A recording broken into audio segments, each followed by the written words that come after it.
నువ్వు కేసీఆర్ కాళ్ళు మొక్కితే మొక్కు ఈ వయసులో, లేకుంటే ఆయన ఇంటికాడ పెద్ద పాలరుగా పనిచేయి, మేమద్దరం. కానీ కేసీఆర్ తెలంగాణ తెచ్చిన వాడిగా మొన్నటిదాకా కాంగ్రెస్ పార్టీలో ఉండి ఏం చెప్పావు?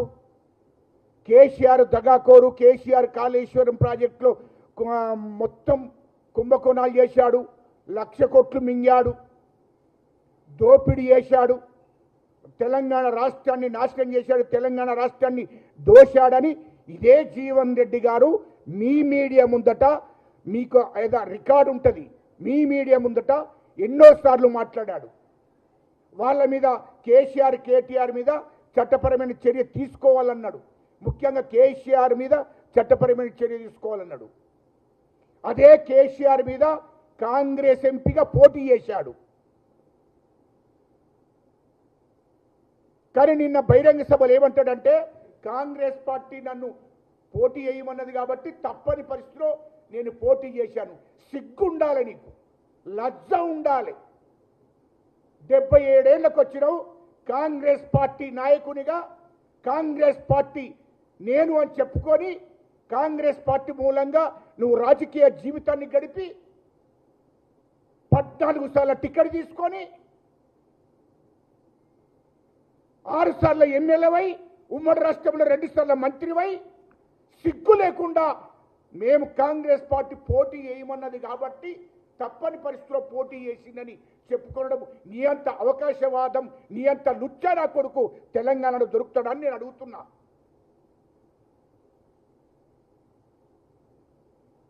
తిన్నింటి ఆశాలు లెక్క పెడతావా? ఇది తిన్నింటి ఆశాలు లెక్క పెడతావా? సిగ్గుండాలి. కాంగ్రెస్ పార్టీ అన్నం పెట్టింది 42 సంవత్సరాలు. ఆఫ్టర్ ఆల్ జీవన్ రెడ్డివి, నీ స్థాయి ఏంటి? జగిత్యాల్లో నీ స్థాయి ఏంటి? నువ్వు పెద్ద తోపుగారి ఉంటే అనుకొని మాట్లాడుతున్నావా కాంగ్రెస్ పార్టీని, మా ముఖ్యమంత్రి గారిని? మాట్లాడే ముందు జాగ్రత్తగా మాట్లాడని నేర్చుకో. 77 ఏళ్ళు వచ్చింది, సిగ్గు లేకుండా నువ్వు కాంగ్రెస్ పార్టీని మోసినవా? కాంగ్రెస్ పార్టీకి ఏం చేసినవో చెప్పు. నీ జగిత్యాలు దాటి జగిత్యాల కాన్స్టిట్యూన్సీలో నీ స్వార్థం కోసం, అక్కడ నీకు పదవి కోసం, అక్కడ జగిత్యాల ప్రజలను మభ్యపెట్టి మోసం చేసి గెలుచుకుంటూ వచ్చి నీ ఆస్తులు సంపాదించుకున్నావు తప్ప నువ్వు కాంగ్రెస్ పార్టీకి ఏం చేసినావో తెలుసు చెప్పు. అదే ఉమ్మడి కరీంనగర్ జిల్లాలో నువ్వు ఎక్కడ, నీకు దమ్ముంటే ఒక్కసారి చెప్పు. ఏమైనా కొరట్ల పోయి గెలిపించావా? లేకుంటే నీ పక్కన ధర్మపూర్లో ఒక ఎమ్మెల్యేని గెలిపించావా? నీ ముఖానికి చొప్పదంలో గెలిపించావా? లేకుంటే సిరిసిల్ల గెలిపించావా? వెమ్లవాడలో గెలిపించావా? కరీంనగర్లో గెలిపించావా? పెద్దపల్లిలో గెలిపించావా? ఎక్కడ గెలిపించావు? నీ పేరు మీద ఒక్క నాయకుడు గెలిచినట్టు చెప్పండి. సిగ్గు లేకుండా మాట్లాడుతున్నావు. కాంగ్రెస్ పార్టీని నేను మోసినా, కాంగ్రెస్ పార్టీకి సేవ చేసినా. నీకు జగిత్యాల్లో ఒక్క నీ కాన్స్టిట్యూషన్ తప్ప నువ్వు ఎక్కడైనా ఉమ్మడి జిల్లాలో నీవు అడుగు పెడితే, నువ్వు అడుగుతే నీ ముఖాన్ని చూసేవాడ నోట్లేస్తాడని అడుగుతున్నా. ఎవడన్నా వేసిండా చెప్పు. ఉమ్మడి రాష్ట్రంలో ఎక్కడైనా కాంగ్రెస్ పార్టీకి బాధ్యత తీసుకొని ఎప్పుడన్నా తిరిగావా? 42 ఏళ్లలో ఎక్కడైనా ఇన్ఛార్జిగా పోయినావా? ఎక్కడైనా కాంగ్రెస్ పార్టీ అభ్యర్థులను గెలిపించావా? కాంగ్రెస్ పార్టీ కోసం ఎక్కడైనా పాదయాత్ర చేశావా? ఎక్కడైనా ఈ ఉమ్మడి జిల్లాలో కానీ రాష్ట్రంలో కానీ ఎక్కడైనా కాంగ్రెస్ పార్టీని భుజస్కంధాల మీద వేసుకొని ఏమైనా ఖర్చు పెట్టి ఎక్కడైనా తిరిగి కాంగ్రెస్ పార్టీ గెలుపు కోసం పనిచేసావా? అది చెప్పు. సిగ్గు లేకుండా నువ్వు నేను కాంగ్రెస్ పార్టీకి చేసిన, కాంగ్రెస్ పార్టీ ఏం సేవ చేసినావు? మాట్లాడే ముందు జాగ్రత్తగా మాట్లాడాను. నేను అబద్ధాలు మాట్లాడకూడదు. నీ జీవిత చరిత్ర అంతా తెలిసిన వాళ్ళం మేము. నీవు వయసులో పెద్దోడివి అయినా నీ జీవితాన్ని అక్కడ అడిగి తెలుసుకున్నాం. మొత్తం నీ జీవిత చరిత్ర అంతా నువ్వు ఎట్లా మాట్లాడతావు? ఏం మాట్లాడతావు? నీవు కాంగ్రెస్ పార్టీ సేవ చేసినావు, నువ్వు కాంగ్రెస్ పార్టీని కాపాడినావు. నువ్వు కాంగ్రెస్ ఎక్కడ చేసావు చెప్పు. కాంగ్రెస్ పార్టీ నీకు చేసింది 42 సంవత్సరాలు పోటీ చేసుకుంటూ వచ్చావు. కాంగ్రెస్ పార్టీ నిన్ను 6 సార్లు ఎమ్మెల్యే వేసేది, ఒకసారి ఎమ్మెల్సీ వేసేది, 2 సార్లు మంత్రిని వేసేది. అరే ఇంకా కాంగ్రెస్ పార్టీకి ఏం చెయ్యాలి? సిగ్గుండాలి మాట్లాడడానికి. మాట్లాడే ముందు జాగ్రత్తగా మాట్లాడాలి. పోని నువ్వు ఎమ్మెల్సీగా ఉన్నావు కదా, ఎమ్మెల్సీగా ఉన్నప్పుడు 2023లో ఎమ్మెల్సీగా ఉన్నావు కదా, నీకు సిగ్గుంటే నువ్వు పోటీ చేయకుండా ఉండేటుండే. ఎందుకంటే నేను ఎమ్మెల్సీగా ఉన్నా కదా, ఇంకో రెడ్డికి ఎమ్మెల్యే, ఇంకో బీసీకి ఎమ్మెల్యే టికెట్ ఇవ్వండి, నేను గెలిపిస్తాను, గెలిపియాలి.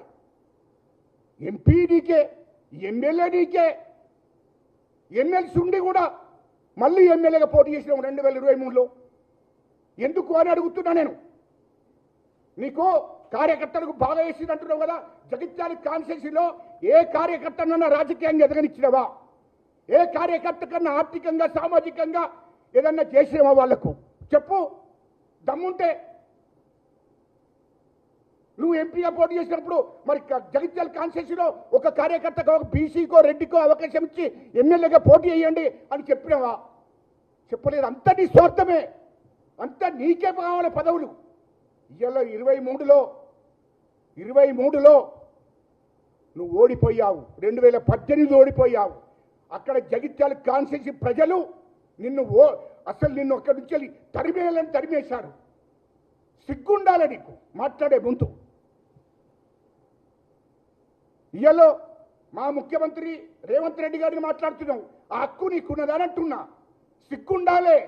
మా రేవంత్ రెడ్డి గారు, మా ముఖ్యమంత్రి గారి పిసిసి అధ్యక్షుడు ఉండి 2023లో నువ్వు ఎమ్మెల్యేగా పోటీ చేసేటప్పుడు నీకు భిక్ష పెట్టడంతోనే నువ్వు అక్కడ ఎమ్మెల్యే పోటీ చేసినావు. ₹1 నీ మీద ఖర్చుగా పడకుండా చూసిండు మా ముఖ్యమంత్రి రేవంత్ రెడ్డి గారు.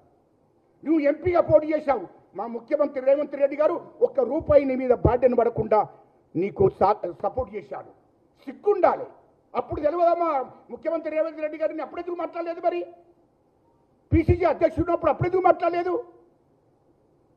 మా ముఖ్యమంత్రి రేవంత్ రెడ్డి గారి కాలి గోటికి కూడా సరిపోవు నువ్వు, అది గుర్తుపెట్టుకో. కాంగ్రెస్ పార్టీకి వచ్చిన కానుండి కాంగ్రెస్ పార్టీని భుజస్కంధాల మీద వేసుకొని రాష్ట్ర వ్యాప్తంగా తిరిగాడు. వర్కింగ్ ప్రెసిడెంట్గా, పిసిసి ప్రెసిడెంట్గా రాష్ట్ర వ్యాప్తంగా కాంగ్రెస్ పార్టీని భుజాల స్కంధాల మీద వేసుకొని కార్యకర్తల బాధ్యతలు మోసి తెలంగాణ ప్రజల బాధ్యత తీసుకొని మొత్తం తెలంగాణ రాష్ట్రాన్ని మొత్తం తిరిగాడు. తెలంగాణ ప్రజల కోసం పనిచేయడం కోసం, ఎస్సీల కోసం, ఎస్టీల కోసం, బీసీల కోసం, ఆదివాసీల కోసం, అణగారిన కులాలను ఎంబడేసుకొని రాష్ట్ర వ్యాప్తంగా కాంగ్రెస్ పార్టీ అధికారికి రావడం కోసం కష్టపడ్డాడు. ఆయన ఆస్తులను తాకట్టు పెట్టాడు, ఆస్తులను అమ్మాడు, కాంగ్రెస్ పార్టీని మీదేసుకొని తిరిగాడు. రాహుల్ గాంధీ గారు, సోనియా గాంధీ, ప్రియాంక గాంధీ ఆదేశాల మేరకు రాష్ట్రంలో కాంగ్రెస్ పార్టీ అధికారులకు తీసుకురావాలని నువ్వు చెప్తే అదే పనిగా పెట్టుకొని కష్టపడి జైలుకెళ్ళి లాఠీ దెబ్బల్ని నానా ఇబ్బందులు పడ్డాడు. కుటుంబం నష్టపోయింది, ఆస్తులు నష్టపోయినాయి. అయినా కాంగ్రెస్ పార్టీని అధికారులకు తీసుకురావాలని లక్ష్యం కొద్దీ తెలంగాణ రాష్ట్రం తిరిగి రాష్ట్రంలో కాంగ్రెస్ పార్టీని అధికారులకు తీసుకొచ్చినటువంటి మా ముఖ్యమంత్రి రేవంత్ రెడ్డి గారిని నువ్వు మాట్లాడతావా? ఏంటంటే నువ్వు బాధ్యతలు మోసినావా? సిగ్గుండాలి మాట్లాడడానికి. మాట్లాడే ముందు జాగ్రత్తగా మాట్లాడని నేర్చుకో జీవన్ రెడ్డి గారు. నువ్వు వయసులో పెద్దోను కాబట్టి నేనేం మాట్లాడకుండా వదిలిస్తున్నా. నువ్వేం చేయలేవు. మా ముఖ్యమంత్రి రేవంత్ రెడ్డి గారు ఎంటిక కూడా వీకలేవు నువ్వు, అది చెప్తున్నా మేము. రెండవది ఏమయ్యా నీకు ఈ విషయాలన్నీ మాట్లాడినావు. ఏమయ్యా నీకు తెలంగాణ ఉద్యమం గురించి జీవన్ రెడ్డి గారు నీకేం తెలుసు? నువ్వు ఏం త్యాగం చేసినావు, ఏం బీకినావని తెలంగాణ ఉద్యమం గురించి మాట్లాడావు. నేను ఇంకోసారి కూడా చెప్తున్నా, కేసీఆర్ కాళ్ళు మొక్కుతావా, ఆయన ఇంటికాడ గేట్ కాడ పాలేరు పని చేసుకో, నాకు సంబంధం లేదు. నువ్వు ఉద్యమం గురించి, తెలంగాణ రాష్ట్రం గురించి మాట్లాడే అర్హత, హక్కు నీకు లేదు అని అంటున్నా. ఇలా తెలంగాణ ఉద్యమం చేసిన వాళ్ళము 1200 మంది బిడ్డలు ప్రాణత్యాగం చేశారు. వాళ్ళ గురించి మాట్లాడవు నువ్వు. తెలంగాణ ఉద్యమకారుల గురించి మాట్లాడవు. కేసీఆర్ అట పోటుగాడు ఎక్కడో పనిచేసిందట, కేసీఆర్ తెలంగాణ తీసుకొస్తే తెలంగాణ వచ్చినది. నువ్వు అందుకోసమే చెప్తున్నా, తెలంగాణ ఉద్యమకారుల గురించి మాట్లాడకుండా, తెలంగాణ అమరవీరుల గురించి మాట్లాడకుండా, తెలంగాణ కేసీఆర్ తెచ్చింది, కేసీఆర్ తెలంగాణ తెచ్చినాడు. అంటే ఆ దొర నువ్వు పటేలు అంటే మీరు తెస్తేనే తెలంగాణ వచ్చినది. నా కొడుకులారా ఇంకొకసారి తెలంగాణ తెచ్చిందని ఎవడన్నా మాట్లాడితే నాకే గోచేస్తామని చెప్తున్నా. తమాషా చేస్తున్నారా మీరు? అంటే మీ భూస్వాములు మీ అప్పర్ కాస్ట్ వాళ్ళంతా మేము తెలంగాణ అయితే మేము గాజులు పెట్టుకొని కూర్చున్నామా? ఏం తమాషాలు గిట్ట చేస్తున్నారా? లుచ్చా నా కొడుకులారా? ఏం జీవరెడ్డి నీ ఇంట్లో ఎవడన్నా తెచ్చిండా లేకపోతే కేసీఆర్ ఇంట్లో ఎవడన్నా తెచ్చిండా? కేసీఆర్ ఇంట్లో ఎవడన్నా జైలుకు పోయిందా లేకపోతే నీ ఇంట్లో ఎవడన్నా జైలుకు పోయిందా? లుచ్చా నా కొడుకులారా, మీరు తెలంగాణ గురించి మాట్లాడే అర్హత మీకున్నదా అని అడుగుతున్నా నేను. మాట్లాడే ముందు జాగ్రత్తగా మాట్లాడాలి. అదేవిధంగా ఇక కేసీఆర్ తెలంగాణ కోసం బాగా త్యాగం చేసిందట. అది అర్థం కాలే. కేసీఆర్ గారు మాట్లాడే ముందు నీ నోట్లో నిన్న మాట్లాడిన మాట మొత్తం నీ ఉపన్యాసం అంతా మేము విన్నాం. కేసీఆర్ గారు నువ్వు మళ్ళీ గత చరిత్రకు పోయినావు. తెలంగాణ ఉద్యమం చేసినప్పుడు మేము ఎక్కడున్నామే మరి? కేసీఆర్ గారు నేను కూడా తెలంగాణ చేసి చైర్మన్గా ఈ రాష్ట్రానికి కీలక పాత్ర వహించిన. కేసీఆర్ నీ గురించి నాకు తెలుసు, నా గురించి నీకు తెలుసు. ఇది నీకు ఈ తెలంగాణ ఇప్పుడున్నటువంటి వాళ్ళకు తెలుసో తెలియదో నాకు తెలియదు, కానీ కేసీఆర్ గారు నా గురించి నీకు తెలుసు, నీ గురించి కూడా నాకు తెలుసు. అది మర్చిపోకు. నీ క్లారిటీగా చెప్తున్నా. తెలంగాణ ఉద్యమం ఎవరు చేశారో నువ్వు చేసినావా? వాస్తవాలు చెప్పు. నీ తల్లి మీద ఒట్టేసి చెప్పు. సిగ్గుండాలి మాట్లాడే ముందు. నువ్వు టీఆర్ఎస్ పార్టీని పెట్టుకునడమే నీ దురరాజ్యం రావడం కోసం పెట్టుకున్నావు. తెలంగాణ ప్రజలను సెంటిమెంట్ను ఉపయోగించుకొని రాష్ట్రంలో అధికారంలోకి రావడం కోసం నువ్వు పెట్టుకున్నావు. ఇయలో తెలుగుదేశం పార్టీ నీకు రాజకీయ భిక్ష పెట్టింది. తెలుగుదేశం పార్టీలో నువ్వు ఉండి ఇయలో అసెంబ్లీలో డిప్యూటీ స్పీకర్గా ఉన్నావు.